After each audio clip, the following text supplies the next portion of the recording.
자, 여러분 안녕하세요. 어, 이번에 개학을 하면 다 같이 교실에서 볼 수 있을 줄 알았는데, 이렇게 원격 수업으로 개학을 하게 되어서, 조금, 아쉽긴 하지만, 예, 그래도 여름방학 다 건강하게 잘 보내고, 이제 공부를 하기 위해서 다들 접속을 하셨을 거라고 믿고요. 예, 다음 주에 이제 등교했을 때, 예, 반가운 모습으로 만났으면 좋겠습니다. 음, 지금 이제 1학기 때는 문학을 했고요. 이제 2학기 때는 독서를 하게 되는데요. 어, 그 독서 A 시간에는 이제 큰 1단원부터 나가게 되고요. 독서 B 시간에는 저기 큰 3단원부터 이렇게 나가게 됐어요. 그래서 어, 이제 문학 B 아니 독서 B 시간에는 독서의 분야라고 해가지고 3단원부터 예, 그 진도를 나가도록 하겠습니다. 그래서 오늘은 그 3단원 중에 인문 예술 분야의 글 읽기 그 중에 선한 뜻을 이끄는 나의 몸이라는 글을 예, 같이 한번 공부해 보도록 하겠습니다. 교과서는 120쪽입니다. 그래서 이 글은 맹자의 어떤 사상을 이렇게 쭉 설명을 해 놓은 글인데요. 여러분도 아마 이제 모의평가나 이런 데서 이제 자주 볼 수 있을 거예요. 이런 어떤 인문 분야의 그 비문학 지문들은 되게 이제 철학 지문인 경우가 많지요. 그래서 여러분들이 조금 이제 좀 어려워하는 경우가 많아요. 그래서 왜 어려운가 보면은 그 철학자들이 말하는 어떤 단어들, 쓰는 그 단어들, 그 개념들이 있거든요. 그래서 이거를 이제 이해를 하는 게 사실은 관건이에요. 그래서 그 개념을 얼마나 정확하게 이해했느냐, 이제 이런 것들이 되게 이제 문제를 풀 수 있느냐 없느냐를 가르기 때문에 근데 이 개념들이라는 게 그 철학자가 정말 그 평생을 바쳐서 연구한 그런 개념들인데 우리가 그 짧은 글을 그 단시간에 읽고 완전히 이해한다는 게 사실은 쉽지가 않습니다. 그래서 여러분들이 이 인문 분야 글 읽기를 많이 좀 어려워하는 경우들이 있는데요. 그래서 이렇게 그러니까 이제 그 수능 그 모의평가 지문들에도 되게 어떤 방법을 쓰냐면 그래서 이 개념을 좀 더 명확히 하기 위해서 대조 예, 반대되는 어떤 것들을 끌어와서 이렇게 대조를 하면 우리가 조금 더 이게 선명하게 이해가 되거든요. 그 다음에 이제 너무 낯설거나 어렵거나 복잡하거나 그럴 때 이제 비유와 예시를 통해서 이제 조금 더 우리가 이해하기 쉽게 이렇게 풀어주는 경우들이 있어요. 그래서 이 글도 역시 이런 방법들을 통해서 여러분 그 맹자의 사상을 조금 우리가 어, 이해하기 조금 더 이해하기 쉽도록 이렇게 풀어주고 있습니다. 그리고 대조는 아니지만 뭐뭐는 아니고 뭐뭐다 이런 식으로 이제 좀 설명을 그래서 이제 어떤 개념을 조금 더 이렇게 분명하게 이렇게 설명을 해주는 경우들이 있기 때문에 이런 것들을 놓치지 마시고 쭉, 예, 그 개념을 좀 명확하게 이해할 수 있도록 한번 노력을 해 봅시다. 사실 저도 철학은 잘 몰라서 점점 목소리가 작아지고 있죠. 선생님 목소리가. 예, 그렇습니다. 그래서 이건 이제 맹자하면 우리가 이제 여러분들도 한번 들어보셨을 거예요. 성선설이다. 사람은 태어날 때부터 모두 어떤 선한 마음을 갖고 태어난다. 선한 본성을 가지고 태어난다라는 게 성선설이죠. 그래서 제목에 이제 선한 뜻이라는 이 표현이 아마 이 성선설과 관련이 있는 것 같고요. 근데 이제 이끄는 나의 큰 몸이다. 몸이 뭐 물론 이제 몸이 큰 사람도 있고 작은 사람도 있을 텐데 이게 예, 내가 갖고 있는 큰 몸이다. 그럼 몸이 작은 몸도 갖고 있다는 건가? 내 몸은 하나인데 이건 무슨 뜻일까? 한번 생각해 보면서 예, 지문 들어가 보도록 할게요. 그래서 아이고 예. 첫 문장은 전제죠. 그래서 한 개인은 끊임없이 외부와 영향을 주고 받는다. 이건 그랬다 그래 이렇게 이렇다고 치는 거야 라는 거죠. 전제 이렇게 딱 전제를 하고 그러다 보니까 외부의 힘은 한 개인의 힘을 넘어서는 것처럼 보인다. 그렇죠. 이거 아무래도 그 외부 우리가 어떻게 할 수 없는 어떤 외부의 어떤 요인들이 있잖아요. 그러다 보니까는 외부의 힘이 너무 막강해요. 현실 권력의 힘이라든가 그다음에 주변의 상황이라든가. 그래서 내가 어찌할 수 없는 어떤 것들에 의해서 우리의 삶이 휩쓸려 가는 것처럼 우리 삶의 방향이 결정되는 것처럼 그렇게 느껴져요. 그러면 개인들은 좀 무기력하게 느껴질 수도 있고 아니면은 '아 나는 어떻게 해도 안 돼.' 약간 좀 냉소적인 태도를 취할 수도 있겠지요. 하지만, 하지만 그러나 맹자는 다 아니다. 아니야. 사람들을 봐. 어떤 사람들은 이런 외부의 힘에 좌우되지 않고 꿋꿋이 자기 길을 가는 사람들이 있잖아. 예컨대 자신의 도를 즐기고 남들이 뭐라 하든 아니면은 뭐 자신의 도를 뭐 이제 꺾을 만한 그런 어떤 상황에 닥쳐도 오히려 이런 상황을 즐기고 다른 사람의 권세를 잊으며 어떤 다른 사람의 권력이나 이런 것들이 나에게 영향? 아니 그런 거 없어. 잊고 산다는 거죠. 오직 이런 어떤 자신에게 우호적이지 않은 외부의 조건에도 흔들림 없이 자신의 길을 간다. 흔들림 없이 동요하지 않고 마음이 동요한다 막 흔들린다는 얘기잖아요. 그렇지 않고 자신의 길을 가는 것 이것을 세 글자로 뭐라고 했다? 부동심이라고 했다. 부동심. 여러분들도 그 모의고사 그 지문 보시면 처음에 이렇게 핵심 개념들 어떤 화제들을 이렇게 쭉 설명하는 경우가 있죠. 그래서 이 글에서 되게 중요한 개념이다. 그래서 이 부동심은 뭐다? 마음이 흔들리지 않는 것. 우호적이지 않은 어떤 외부의 조건에도 불구하고 뭐뭐에도 불구하고 그럼에도 흔들리지 않는 마음, 동요하지 않는 마음, 그것을 부동심이라 한다. 동자가 움직일 동자잖아요. 움직이지 않는 마음이다. 라고 이제 이해하시면 될 것 같아요. 흔들리지 않아. 외부의 힘에 휩쓸리지 않아. 흔들리지 않아. 나는 갈 길을 간다. 라는 거겠죠. 그래서 맹자가 부동심을 중요시한 이유는 자, 여기서 이제 맹자의 중요한 개념이 뭐예요? 성선설이죠. 인간은 원래 선한 본성을 타고나. 그런데 이 선한 본성이 현실에서 발현되기 위해서는 무엇이 필요하다? 마음이 필요하다. 자, 여기에서 알 수 있는 건 뭐예요? 마음의 역할이죠. 이 마음이라는 건 무슨 역할을 해요? 인간의 선한 본성이 현실화되는 것, 현실 속에서 실현되는 것을 주관하는 게 바로 마음이다. 예, 개념, 우리가 쓴 마음이라는 단어를 되게 다양한 의미로 쓰는데, 맹자는 이런 의미로 썼다라는 거. 그래서 이 글에서는 이런 의미로 이해하셔야 되는 거예요. 마음이란 인간의 선한 본성이 현실화하는 것을 주관하는 것이다. 그래서 마음이 이런 일을 해야 하는데, 그런데 여기에 방해물이 있어요. 이걸 방해하는 것들, 무엇? 말이라든가, 감각적 욕구라든가, 육체적 충동이라든가, 막 이런 것들이 마음이 이런 역할을 해야 되는데 이걸 막 방해하는 그런 경우들이 생긴다는 거예요. 그러니까 수련을 해야 한다. 얘들이 마음의 이런 일을 방해하지 못하도록 수련을 해야 하는데, 그래서 두 가지로 이야기를 합니다. 첫 번째 수련 방법 뭐예요?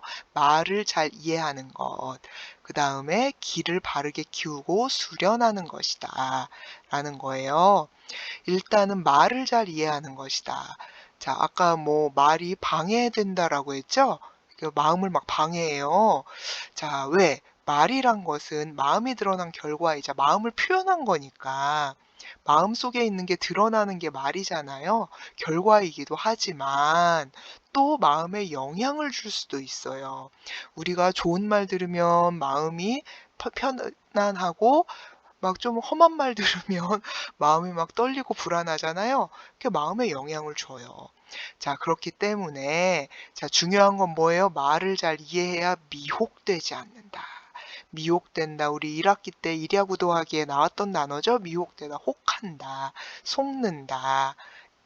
홀린다라고 하죠. 이 혹자는 홀린다라는 뜻이에요. 자, 그래서 말을 잘 이해해야, 말을 잘 이해하지 못하면 어떤 말에 들어있는 어떤 사람들의 어떤 속뜻이나 이런 것들을 제대로 이해하지 못하면 속기 쉽다라는 거죠. 그러다 보면 자꾸 마음이 흔들려. 그래서 막 팔랑귀라는 사람들이 있죠. 막 누가 여기서 무슨 말 하면 그런가? 하고 혹하고, 누가 또 저런 말 하면 막 혹하고. 자, 그렇게 되기 때문에 말을 잘 이해해야지만, 혹하지 않는다. 마음이 흔들리지 않는다. 라는 거예요. 그리고 자, 인간의 행동은 아까 여기서 말했던 감각적 욕구나 육체적 충동인 기에 의해 일어날 수도 있다. 그래서 우리의 그 행동이라는 게 마음에 따라서 일어날 수도 있지만, 내가 마음먹은 바에 따라서 오늘은 내가 일찍 일어나야지 라고 딱 마음먹은 바에 의해서 이제 행동이 이루어지기도 하지만은, 기에 의해서 행동이 이루어지기도 한다. 즉 행동의 어떤 원인이 된다라는 거예요, 기라는 것이. 그래서 이 기를 바르게 키우고 수련해야지만 우리의 행동을 어떻게 바르게 할 수 있다라는 거지요. 그래서 이 기라는 거는 여기 왼쪽에 또 설명이 되어 있어요. 그래서 기란 감각적 욕구라든가 육체적 충동이라든가 기운까지를 모두 아우르는 것이라고 합니다. 그래서 마음을 기의 근원으로 간주했다. 즉 마음이 있고 그 마음에서 나오는 게 바로 기다. 그래서 원인과 결과라는 거죠. 그래서 마음에서 기가 나오는데, 그래서 마음의 의지가 기를 이끄는 장수다. 그래서 마음의 의지, 마음먹은 바가 있겠죠, 사람마다. 그죠? 오늘은 일찍 일어날 거야. 오늘은 좀 더 공부할 거야. 뭐 등등등, 뭐 이런 의지가 기를 이끄는 장수가 된다. 라는 거예요. 그래서 마음의 의지대로 기를 이끌어 가야 한다라는 얘기겠지요. 그러니까 기가 자기 마음대로 기가 제멋대로 날뛰지 않도록 하는 어떤 그런 것들을 말하는 게 아닌가 싶습니다. 그래서 부동심의 수련 방법을 이 두 가지로 보았습니다. 자, 여기까지가 머릿말 부분이고요. 이 머릿말 부분에서는 이제 핵심 개념인 부동심의 의미와 수련 방법 등에 대해서 이제 제시를 하고 있습니다. 그래서 이제 부동심이라는 개념 확실히 알아두시고요. 그 다음에 마음이라는 게 어떤 역할을 하고, 이 마음이 자기 역할을 제대로 하기 위해서는 어떤 수련을 해야 한다. 그 수련들을 왜 해야 하는가. 뭐 이런 것들까지 여러분들이 파악하시면 되겠습니다. 자, 맹자가 부동심을 강조한 것은 이제 위에서 나왔던 말과 비슷해요. 마음이 한 개인의 몸 전체를 이끄는 역할을 한다. 아까 뭐 마음이 기를 이끄는 장수다라는 얘기를 했죠. 장군과도 같다라는 얘기죠. 마음이 한 개인의 몸 전체를 이끌어 간다라고 보았기 때문입니다. 그러니까 마음 먹은 대로 개인의 행동이 나온다라고 보았기 때문이라는 얘기인 것 같습니다. 자, 그러면은 맹자는 마음이 어떤 방식으로 그런 몸의 다른 부분들을 이끌어 갈까, 마음이. 그래서 마음과 감각기관의 관계를 이렇게 설명을 합니다. 그래서 큰 사람과 작은 사람, 즉, 대인과 소인의 관계로 설명을 하는 거예요. 맹자는 대인과 소인은 타고난 것이 아니라 각 개인의 수양 과정에 따른 결과다. 그러니까 이 사람은 태어날 때부터 너는 뭐 해봤자 소인밖에 안 돼, 이러는 게 아니라 사람마다 열심히 수양을 하면은 대인이 될 수도 있고, 또 이제 수양이 부족하면 소인이 될 수도 있다라는 얘기예요. 말하자면 사람의 큼과 작음은 애초에 사람 안에 있다라는 거죠. 이게 중요한 거예요. 누구나 사람 안에 큰 사람, 대인이 될 소질과 작은 사람이 될 가능성, 이런 것들을 다 갖고 태어난다라는 거죠. 이 안에 두 가지 가능성이 다 있어요. 근데 이중 큰 사람이 되느냐 혹은 작은 사람이 되느냐를 결정하는 거는 어느 쪽을 기르느냐. 그래서 내가 정말 큰 사람이 되고 싶으면 열심히, 내 안에 있는 큰 사람의 어떤 속성들, 이런 것들을 열심히 기르면 된다라는 거예요. 타고날 때 이 사람, 내가 그릇은 원래 작게 태어났어, 이런 게 아니다라는 거죠. 열심히 어느 쪽을 내가 좀 더 집중적으로 기르느냐에 따라서 큰 사람도 될 수 있고 작은 사람도 될 수 있다라는 건데요. 자, 그러면은 어떻게 해서 누구는 큰 사람이 되고 누구는 작은 사람이 되느냐? 큰 몸, 내 안에 있는 큰 몸을 따르면 큰 사람이 되고 내 안에 있는 작은 몸을 따르면 작은 사람이 된다. 라는 얘기인데 여기서 큰 몸은 마음을 의미한다라고 하고요. 작은 몸은 감각기관에 대응한다라고 합니다. 즉 마음 대 감각기관은 큰 몸 대 작은 몸의 관계와 같다라고 보면 되겠습니다. 그래서 여기에서 말하는 이제 큰 몸과 작은 몸을 여기서 이제 제시를 했어요. 큰 몸과 작은 몸은 다 이제 한 사람의 마음 안에, 한 사람 안에 있는 것인데, 예, 여기서 큰 몸은 마음에, 작은 몸은 감각기관에 대응하는데, 이것을 이제 좀 더 상세하게 풀어 쓴 게 다음 단락이에요. 자, 맹자에 따르면, 자, 여기 앞부분은 다 감각기관. 감각기관은 아까 무엇에 해당한다고 했어요? 작은 몸에 해당한다고 했죠. 자, 그 활동 방식에 대해서 먼저 쭉 설명을 해줘요. 자, 수동적이다. 수동적이다라는 거, 우리 수동적이다라는 말을 어느 때 씁니까? 그죠? 자기 스스로 못할 때. 자기 스스로 못할 때. 그래서 여기 다음 문장에 뭐라고 나와요? 그대로 끌려간다. 외부 자극에 끌려가는 것.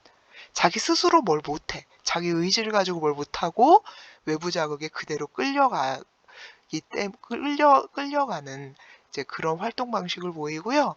게다가 외부 대상을 향해 움직이는 활동, 예를 들어 내가 배고프니까 뭘 먹어야겠다. 이제 먹을 것을 향해 움직이는 활동을 하겠죠. 그렇다면은 자, 이런 감각적 욕망의 충족 여부는 행위자가 전적으로 결정할 수가 없다. 이건 내가 결정할 수 있는 문제가 아니에요. 내 욕망이 충족되는 거는 내가 저것을 먹고 싶지만 예, 그래서 물론 이제 내가 저것을 먹고 싶어. 어떤 것을 먹고 싶지만 그래서 내 배고픔을 이제 좀 예, 없애고 싶은 그런 욕망을 충족하고 싶지만은 그게 상황에 따라서 내가 그걸 먹을 수도 있고 못 먹을 수도 있다는 거죠. 어떤 법적 제약이나 사회적 규범과 같은 어떤 정해진 절차를 따라야 하기 때문에 예를 들면 내가 정해진 돈을 내고 그것을 사서 먹는다든가 이런 것. 근데 내가 돈이 없어. 그럼 그걸 못 먹는 거잖아요. 예, 그러다 보니까는 개인의 의지로는 어찌할 수 없는 그런 상황들, 절차들. 그렇기 때문에 감각적 욕망의 충족 여부는 내가 다, 결정할 수는 없어요. 내 손에 달려있는 게 아니에요. 100%. 그죠? 상황에 따라서는 그걸 못할 수도 있다. 그러나부터는 여기에 이제 감각기관에 대조되는 마음, 큰 몸에 대한 설명입니다. 이와 반대로 움직인다. 이제 대조적으로 설명을 하지요. 하늘이 부여한 인간의 본성에 근거를 두고 있다. 그렇기 때문에 하늘이 부여한 어떤 인간의 본성에 근거를 두고 있어서 내 자신의 의지에 따라 결과를 얻게 되어 있다. 예. 그래서 위에서도 얘기했잖아요. 내 선택인 거예요. 예, 마음이 여기를 따라가느냐, 그러니까 여기를 따라가느냐, 여기를 따라가느냐. 이건 내 마음의 선택이에요. 내 의지의 선택. 그래서 그 결과도 내 의지에 따라, 예, 의지에 달려 있다라는 거죠. 그 결과, 내가 의지한 바에 따른 결과를 얻게 된다. 그래서 내가 대인이 되고 싶어. 그 그릇이 큰 사람이 되고 싶어. 그래서 열심히 그렇게 수양을 하면, 마음을 그렇게 수양을 하면은, 예, 그런 큰 사람이 된다라는 거죠. 그래서 마음과 감각기관의 활동 방식을 이렇게 대조적으로 설명을 하고 있습니다. 그래서 그 내용을 여기 이렇게 정리를 해봤고요. 자, 그래서 맹자는 큰 몸이 먼저 서면 작은 몸이 큰 몸을 해치지 못한다.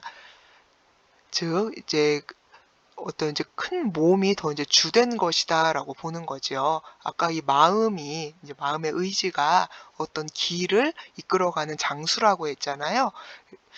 자, 더 나아가 맹자는 감각적인 욕구를 충족하는 일이 때로는 작은 몸을 위한 행동에 그치지 않는다라고 해요. 감각적인 욕구는 아까 작은 몸이었잖아요. 이거 충족하는 일, 작은 몸을 만족시키는 일인데 단지 작은 몸을 위한 행동에 그치지 않는 경우도 있어요. 자, 예를 들면 선한 본성에서 유래한 도덕적인 마음이 발휘되고 있는 상황. 선한 본성에서 유래한 도덕적인 마음이 발휘되는 거, 이게 바로 큰 몸의 역할, 즉 마음의 역할이었죠. 왜 우리가 앞에서 얘기했었잖아요. 두 번째 문단인가? 이런 어떤 인간의 선한 본성을 현실화하는 게 마음, 즉 큰 몸의 역할이다. 즉 이 큰 몸, 마음이 제대로 먼저 서 있는 상황이에요. 그래서 선한 본성이 막 나와. 막 선한 본성이 막 나오고 있어. 자, 그런 상황에서 하는 감각적 욕구와 관련된 활동은 단지 작은 몸만을 위한 일이 아니다. 먹고 마시는 일을 즐긴다 하더라도, 먹고 마시는 일을 즐기는 건 작은 몸을 위한 일이죠. 그런 일이라 하더라도 의롭고 예에 맞게 하려고 노력하는 거, 이거는 큰 몸, 즉 마음을 위하는 일이죠. 예, 그 일은 큰 몸을 위한 일이기도 하다.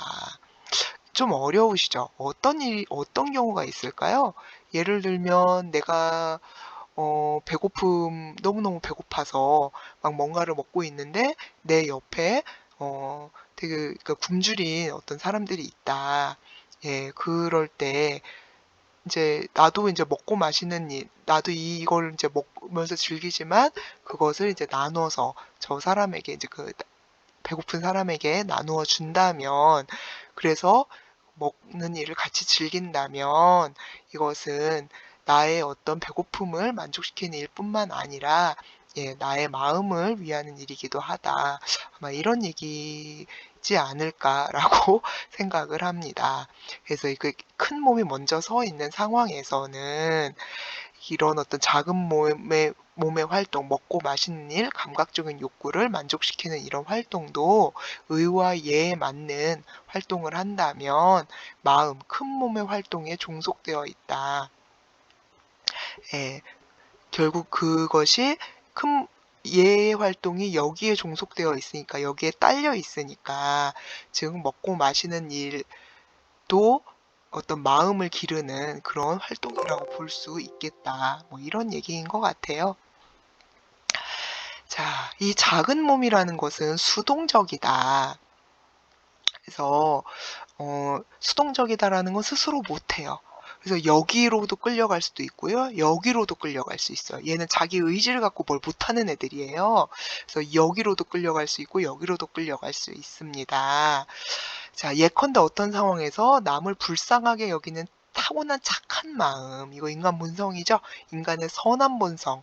자, 그래서 이를 저버리지 않고 집중하면 작은 몸이 따라오게 된다. 이제 아까 말씀드렸던 것처럼 내가 먹을 것을 내 옆에 있는 이제 굶주린 사람과 나누는, 그 사람을 불쌍히 여기고 그 마음을 저버리지 않고 행동을 한다면은, 물론 이제 내가 그 먹을 걸 나 혼자 다 먹었을 때는 훨씬 더 배부르겠죠. 그죠? 뭐 배부르겠지만 옆 사람과 나눠서 반밖에 못 먹는다 하더라도 그래도 어떤 만족감을 이제 그래도 다 먹은 것만 같은 그런 이제 충족감, 만족감을 느낀다면 작은 몸이 큰 몸에 따라온 거다. 이렇게 볼 수가 있겠습니다. 그래서 작은 몸이, 수동적인 작은 몸이 큰 몸에 이끌려 오면 이제 이런 결과를 낳게 되는 거고요. 이와 반대의 경우도 있어요.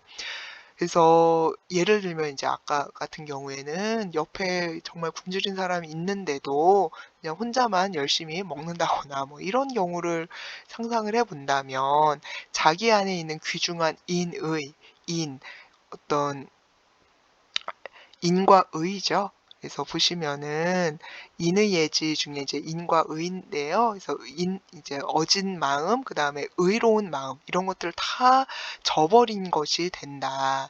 그래서 먹고 마시는 일과 같이 외부 대상을 추구하는 일에만, 저걸 먹어서, 저 외부 대상을 내가 다 먹어서 옆에 굶주린 사람이 있든 말든 내가 다 저걸 먹어가지고 그래서 나를 만족시키는 그런 일에만 몰두하는 것, 즉 외부에 작은 몸이 이끌려간 경우, 자, 이런 경우는 이제 비난을 살 수 있다. 이제 먹고 마시는 욕구 자체가, 이 작은 몸 자체, 먹고 마셔야 되는 거 당연히 누구나 먹고 마셔야 되는 거죠. 그것 자체로 비난을 사는 게 아니다라는 거예요.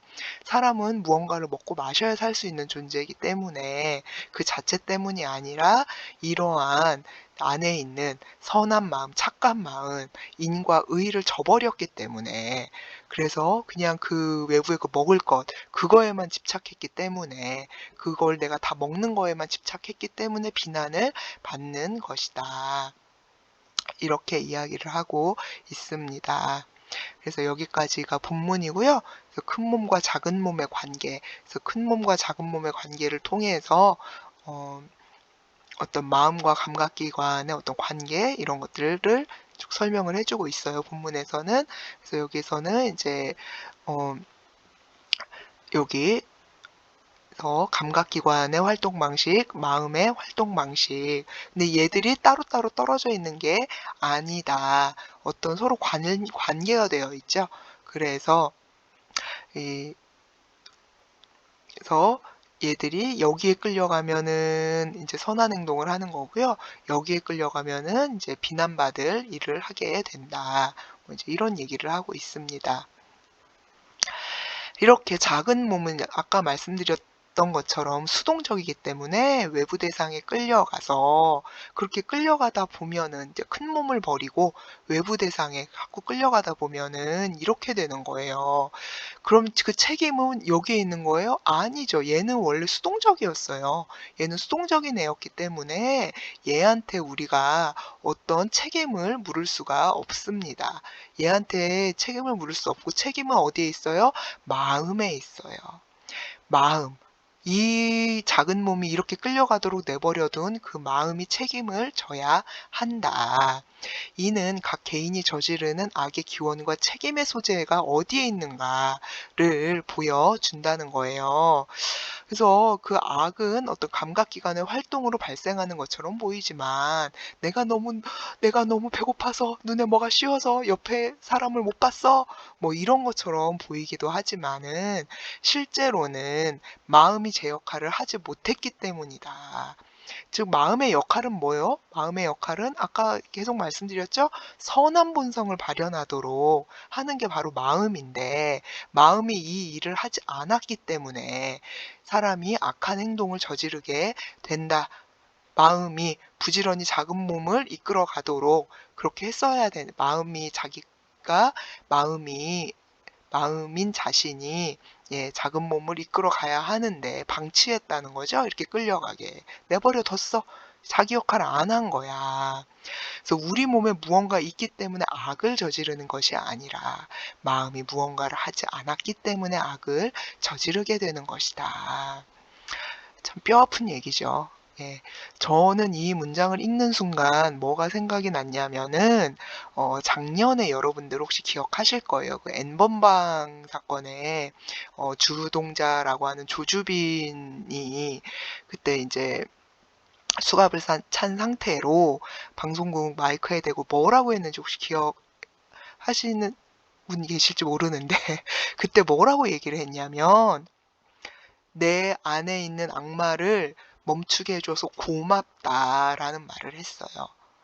그러니까 이제 자기가 이제 잡힘으로써 내 안에 있는 악마가 이제 끝났다. 내 몸에 있는 악마가 이제 뭐 이제 더 이상 내가 이제 악행을 저지르지 않을 수 있게 그렇게 되었다. 뭐 그래서 고맙다. 뭐 이런 얘기를 하는 거예요. 정말 정말로 사람들이 경악을 했죠. 예, 아니 지금 무슨 영화 찍는 것도 아니고 그렇게 말하면 자기가 정말 멋있어 보일 그거 아니잖아요. 예, 그래서 이제 사람들이 막 화를 내고 범죄자에게 마이크를 주지 말아라. 그러면서 무슨 얘기를 했냐면 범죄자에게 서사를 부여하지 말아라. 라는 이제 말을 막 굉장히 막 항의를 했었던 거죠. 예. 그러니까 조주빈이 한 말은 뭐예요?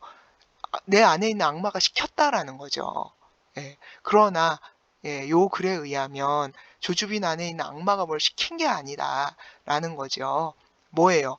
마음이 무언가를 하지 않기 때문에 악을 저질렀던 것이다. 마음이 게을러서 자기 할 일을 안 했기 때문에 그러니까 마음이 그 속에서 나오는 선한 어떤 이야기들이 있었을 거 아닙니까? 맹자에 의하면 누구나 선한 본성을 타고나기 때문에 그걸 외면한 거죠. 그걸 외면했어요. 그리고 방치했어요. 자기가 그런 악한 선택들을 하는 것을 마음이 방치한 거예요. 그래서 여기에 끌려가게 내버려 둔 거죠. 마음이 게을러서, 마음이 아무것도 안 했기 때문입니다. 그래서 악을 저질렀다라고 이제 이 글에서는 그렇게 보는 거죠. 무슨 뭐 악마가 씌워서 아닙니다. 내가 그렇게 나를 방치하고 그런 악한 선택을 하는 나 자신에 대해서 전혀 제지하지 않았고, 예, 방치했던 거죠, 자신을.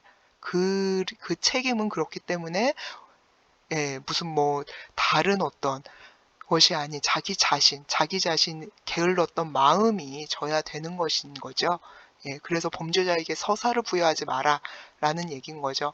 그 조주빈이란 사람이 어디서 어떤 경험을 통해서 어떻게 살아왔고 그런 스토리들, 그래서 그 사람은 그런 범죄자가 될 수밖에 없었다. 그런 말은 필요 없다라는 거예요.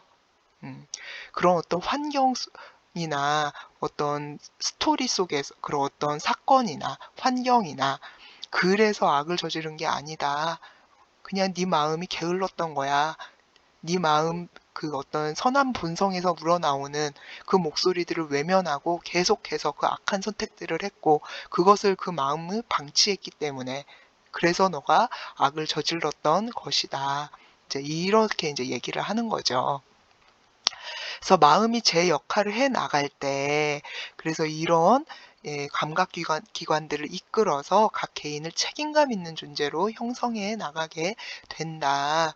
그래서 이런 것들을 예, 책임감 있는 행동, 이런 이제 감각기관들이 어떤 책임감 있는 행동을 할 수 있도록 마음은 이끌어 가야 될 역할이 있는 거예요. 그런 일을 해야 하는 거예요, 부지런히. 그죠? 그래서 마음의 활동에 감각기관들의 활동도 따라가도록. 왜? 원래 마음이 장수고요. 얘들은 그냥 따라가는 애들이었어요. 그죠? 그런데 얘가 막 그런 나쁜 짓 해도 방치하고 이러면 안 되는 거죠. 어이, 안 돼, 안 돼, 안 돼. 여기서 이러면 안 돼. 이러면서 마음이 예, 선한 본성대로 얘들이 행동할 수 있도록 잘 이끌어 가야 하는 거죠. 그래서 마음의 뜻을 붙잡는 일은 수양에서 중요한 일이 된다. 그래서 마음이 그러한 선한 본성을 지향할 수 있도록 그런 뜻을 붙잡는 일, 이것이 매우 중요하다라고 끝맺고 있습니다. 그래서 맺은 말 부분에서는 어떤 악의 기원과 그 책임은 어디에 있는가? 결국 마음에 있다. 마음이 부지런히 이런 애들이 나쁜 짓 못하게 선한 본성에 맞게 행동할 수 있도록 예, 잘 부지런히 닦아야 한다라는 얘기를 하고 있는 거죠. 자, 그래서 여기까지 오늘은 수업을 하고요. 다음 시간에는 학습 활동 하면서 글 내용 한 번 더 정리해 보도록 하겠습니다.